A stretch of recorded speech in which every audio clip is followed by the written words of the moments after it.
ನಮಸ್ಕಾರ ಆತ್ಮೀಯರೇ, media house ಕನ್ನಡಗೆ ಸ್ವಾಗತ. ಈ ಬಾರಿಯ ಬಿಗ್ ಬಾಸ್ ಮನೆಯಲ್ಲಿ ಏನ್ ಬೇಕಾದ್ರೂ ಆಗಬಹುದು, ಯಾರು ಬೇಕಾದ್ರೂ ಹೋಗಬಹುದು, ಯಾರು ಬೇಕಾದ್ರೂ ಉಳ್ಕೋಬಹುದು. ಎಲಿಮಿನೇಷನ್ ಅಂತ ಬಂದ್ರೆ ಇಷ್ಟು ದಿನ ಆಗಿದ್ದೇ ಬೇರೆ, ಈಗ ಆಗ್ತಿರೋದೇ ಬೇರೆ. ಇಷ್ಟು ದಿನ ಎಲಿಮಿನೇಷನ್ ಅಂತ ಬಂದಾಗ ಯಾವ ತಾರತಮ್ಯ ಇರಲಿಲ್ಲ. ಅದರಲ್ಲೂ ಮನೆ ತುಂಬಾ ಜನ ಇರ್ತಾ ಇದ್ರು. ಹಾಗಾಗಿ ಯಾರು ಹೊರ ಹೋದ್ರು ಯಾವುದೇ ದೊಡ್ಡ ಚರ್ಚೆ ಆಗ್ತಾ ಇರಲಿಲ್ಲ. ಇನ್ ಡೀಪ್ ಆಗಿ ಯಾರೂ ಕೂಡ ಚರ್ಚೆ ಮಾಡ್ತಾ ಇರಲಿಲ್ಲ. ಆದರೆ ಯಾವಾಗ ಬಿಗ್ ಬಾಸ್ ಮನೆಯಲ್ಲಿ ಜನರ ಸಂಖ್ಯೆ ಕಡಿಮೆ ಆಗೋದಕ್ಕೆ ಬಂತು, ಆಗಲೇ ನೋಡಿ ಅಸಲಿ ಕಹಾನಿ ತೆರೆದುಕೊಳ್ಳೋದಕ್ಕೆ ಶುರುವಾಗಿದ್ದು. ಪ್ರತಿ ಬಿಗ್ ಬಾಸ್ ಶುರುವಾದಾಗ್ಲೂ 3-4 ತಿಂಗಳ ಮುಂಚೆ ಸ್ಪರ್ಧಿಗಳ ಆಯ್ಕೆ ನಡೆಯುತ್ತೆ. ಆದರೆ ಈ ಬಾರಿ ಗಿಲ್ಲಿ ನಟನನ್ನ 8 ತಿಂಗಳ ಮುಂಚೆಯೇ ಸೆಲೆಕ್ಟ್ ಮಾಡಿದ್ರು.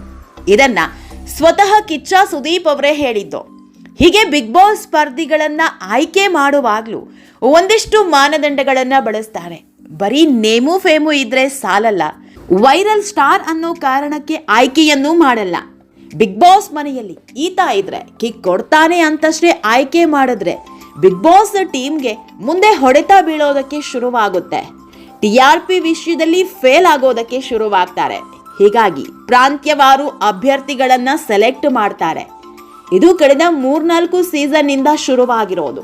ಮಂಡ್ಯ ಮೈಸೂರು ಭಾಗದಿಂದ ಒಬ್ರು, ದಕ್ಷಿಣ ಕನ್ನಡ ಭಾಗದಿಂದ ಒಬ್ರು, ಉತ್ತರ ಕರ್ನಾಟಕದ ಭಾಗದಿಂದ ಮತ್ತೊಬ್ರು, ಹೀಗೆ ಪ್ರಾಂತ್ಯವಾರು ಸ್ಪರ್ಧಿಗಳನ್ನ ಆಯ್ಕೆ ಮಾಡ್ತಾರೆ. ಈ ಮೂಲಕ ಆಯಕಟ್ಟಿನ ಜನರನ್ನ ಸೆಳೆಯೋ ಕೆಲಸ ಶುರುವಾಗುತ್ತೆ. ಹೀಗೆ ಪ್ರಾಂತ್ಯವಾರು ಬಂದವರು ಅಂದ್ರೆ ಮಂಡ್ಯ ಮೈಸೂರು ಭಾಗದಿಂದ ಗಿಲ್ಲಿ, ಕರಾವಳಿ ಭಾಗದಿಂದ ರಕ್ಷಿತಾ, ಉತ್ತರ ಕರ್ನಾಟಕದಿಂದ ಮಾಳು, ಉಳಿದವರೆಲ್ಲ ಮಿಕ್ಸ್ ಬಿಡಿ.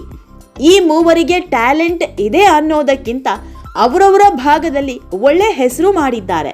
ಇವರನ್ನ ಕರ್ಕೊಂಡು ಬಂದ್ರೆ ಬಿಗ್ ಬಾಸ್ಗೆ ವರ್ಕೌಟ್ ಆಗುತ್ತೆ ಅನ್ನೋ ನಿಟ್ಟಲ್ಲಿ ಆಯ್ಕೆ ಮಾಡಿದ್ದು. ಇದು ಬಿಗ್ ಬಾಸ್ ಪಾಲಿಗೆ ವರ್ಕೌಟ್ ಸಹ ಆಗಿದೆ. ರಕ್ಷಿತಾ ಶೆಟ್ಟಿ ಮೂಲತಃ ಮಂಗಳೂರಿನವರು ಆದ್ರೂ ಇದ್ದಿದ್ದು ಮುಂಬೈನಲ್ಲಿ. ಇಲ್ಲಿ ಬಂದು ಯೂಟ್ಯೂಬ್ ಬ್ಲಾಗ್ ಮಾಡ್ತಾ ಇದ್ದಾರೆ. ಇವರ ವಿಡಿಯೋನ ಈ ಹಿಂದೆ ಮಂಗಳೂರಿನವರೇ ಅದೆಷ್ಟು ಜನ ನೋಡಿದ್ರೋ ಗೊತ್ತಿಲ್ಲ. ಆದ್ರೆ ಯಾವಾಗ ಬಿಗ್ ಬಾಸ್ ಮನೆಗೆ ಬಂದ್ರು ಇಡೀ ಕರಾವಳಿ ಜನ ಈ ಹೆಣ್ಣುಮಗಳ ಬೆನ್ನ ಹಿಂದೆ ನಿಂತರು. ಅಶ್ವಿನಿ ಗೌಡ ಹಾಗೂ ಇವರ ಮಧ್ಯೆ ಜಗಳ ಆದಾಗ ನಮ್ಮ ಮನೆ ಮಗಳಿಗೆ ತೊಂದರೆ ಆಗ್ತಾ ಇದೆಯೇನೋ ಅನ್ನೋ ರೇಂಜ್ಗೆ ಫೀಲ್ ಮಾಡಿದ್ರು. ಅಲ್ಲಿಗೆ ಬಿಗ್ ಬಾಸ್ ಐಡಿಯಾ ವರ್ಕೌಟ್ ಆಗಿತ್ತು. ಇನ್ನು ಮಾಳು ವಿಷಯದಲ್ಲಿ ಬಹುತೇಕರಿಗೆ ಕಾಡ್ತಾ ಇರೋ ಪ್ರಶ್ನೆಯೊಂದೇ, ಇಷ್ಟು ದಿನ ಆದ್ರೂ ಮಾಳು ಹೇಗೆ ಉಳ್ಕೊಂಡಿದ್ದಾರೆ ಅಂತ. ಇವರಿಂದ ಎಂಟರ್ಟೈನ್ಮೆಂಟ್ ಎಕ್ಸ್ಪೆಕ್ಟ್ ಮಾಡೋದಿಕ್ಕಾಗಲ್ಲ. ಹಾಡಿಲ್ಲ, ಕುಣಿತಾ ಇಲ್ಲ, ಯಾವುದೋ ಒಂದು ಮೂಲೆಗೆ ಫಿಕ್ಸ್ ಆಗಿ ಹೋಗಿದ್ದಾರೆ. ಆದರೂ ಕೂಡ ಸೇವ್ ಆಗ್ತಿರೋದು ಹೇಗೆ ಅಂತ. ಇದಕ್ಕೂ ಕಾರಣ ಉತ್ತರ ಕರ್ನಾಟಕದ ಜನ. ಮಾಳು ಉತ್ತರ ಕರ್ನಾಟಕದ ಜಾನಪದ ಕಲಾವಿದ. ಮಾಳು ಇರೋವರೆಗೂ ಉತ್ತರ ಕರ್ನಾಟಕದ ಜನ ಬಿಗ್ ಬಾಸ್ ನೋಡ್ತಾರೆ. ಹೀಗಾಗಿ ಮೇಲಿಂದ ಮೇಲೆ ಮಾಳೂರನ್ನ ಬಿಗ್ ಬಾಸ್ ಉಳಿಸ್ಕೊಳ್ತಾ ಇರೋದು. ಮಾಳೂರಿಂದ ಬಿಗ್ ಬಾಸ್ ನೋಡೋರಿಗೆ ಅದೆಷ್ಟು ಖುಷಿ ಸಿಕ್ಕಿದೆಯೋ ಗೊತ್ತಿಲ್ಲ. ಆದ್ರೆ ಬಿಗ್ ಬಾಸ್ ಪ್ಲಾನ್ ವರ್ಕೌಟ್ ಆಗ್ತಾ ಇದೆ. ಇನ್ನು ಗಿಲ್ಲಿ ಬಗ್ಗೆ ಹೇಳೋದೇ ಬೇಡ ಬಿಡಿ. ಇವರ ವಿಷಯದಲ್ಲಿ ಮಂಡ್ಯ ಮೈಸೂರು ಅನ್ನೋದಕ್ಕಿಂತ ಇಡೀ ಕರ್ನಾಟಕದ ಜನ ಇಷ್ಟಪಟ್ಟು ಪ್ರೀತಿಸ್ತಾ ಇದ್ದಾರೆ. ಆತ್ಮೀಯರೇ, ಈಗಾಗಲೇ ಬಿಗ್ ಬಾಸ್ ಮನೆಗೆ ಬಂದ 7-8 ಮಂದಿ ಎಲಿಮಿನೇಟ್ ಆಗಿದ್ದಾರೆ.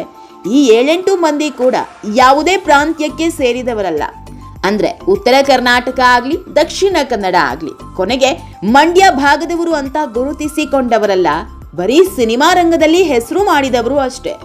ಕರಿಬಸಪ್ಪ, ಚಂದ್ರಪ್ರಭಾ, ಮಂಜು ಭಾಷಿಣಿ, ಅಶ್ವಿನಿ, ಜಾಹ್ನವಿ, ಕಾಕ್ರೋಚ್ ಸುಧಿ, ರಿಷಾ ಗೌಡ, ಡಾಗ್ ಸತೀಶ್, ಇವರೆಲ್ಲರೂ ಕೂಡ ಬರೀ ನಟರು ಅಂತಾನೋ ಅಥವಾ ಇನ್ಯಾವುದೋ ಕ್ಷೇತ್ರದಲ್ಲಿ ಹೆಸರು ಮಾಡಿದವರು ಅಂತಾನೋ ಅಷ್ಟೇ ಗುರುತಿಸಿಕೊಂಡಿದ್ದು. ಹೀಗಾಗಿ ಯಾವುದೇ ಲೆಕ್ಕಾಚಾರ ಇಲ್ಲದೆ ಎಲಿಮಿನೇಟ್ ಮಾಡಿದ್ದು. ಆದ್ರೆ ರಕ್ಷಿತಾ, ಗಿಲ್ಲಿ ಹಾಗೂ ಮಾಳೂರನ್ನ ಮುಟ್ಟೋದಿಕ್ಕೆ ಬಿಗ್ ಬಾಸ್ ಕೂಡ ಹಿಂದೆ ಮುಂದೆ ನೋಡ್ತಾ ಇದೆ. ಈ ವಾರ ಬಿಗ್ ಬಾಸ್ ಮನೆಯಲ್ಲಿ ಬಿಗ್ ಶಾಕ್ ಕಾದಿರೋದಂತೂ ಪಕ್ಕ. ಈ ವಾರ ಧ್ರುವಂತ ಹೊರ ಹೋಗಿದ್ದಾರೆ ಅಂತ ಹೇಳಲಾಗ್ತಾ ಇದೆ. ಈಗಾಗಲೇ ಬಿಗ್ ಬಾಸ್ ಮನೆಯಲ್ಲಿ ಎಲಿಮಿನೇಷನ್ ಎಪಿಸೋಡ್ ಶೂಟ್ ಆಗಿದೆ. ಶನಿವಾರದ ಎಪಿಸೋಡ್ನ ಈಗಲೇ ಶುರು ಮಾಡಿದ್ದಾರೆ. ಹೀಗಾಗಿ ಧ್ರುವಂತ ಹೊರ ಹೋಗಿದ್ದಾರೆ ಅಂತ ಹೇಳಲಾಗ್ತಾ ಇದೆ. ಆತ್ಮೀಯರೇ, ಬಿಗ್ ಬಾಸ್ನ ಪ್ರಾಂತ್ಯವಾರು ಸ್ಟ್ರಾಟಜಿ ಬಗ್ಗೆ ನಿಮ್ಮ ಅನಿಸಿಕೆ ಏನು ಅನ್ನೋದನ್ನ ಕಮೆಂಟ್ ಮೂಲಕ ನಮಗ್ ತಿಳಿಸಿ. ನಮ್ಮ ಚಾನೆಲ್ನ ಸಬ್ಸ್ಕ್ರೈಬ್ ಮಾಡೋದನ್ನ ಮರಿಬೇಡಿ.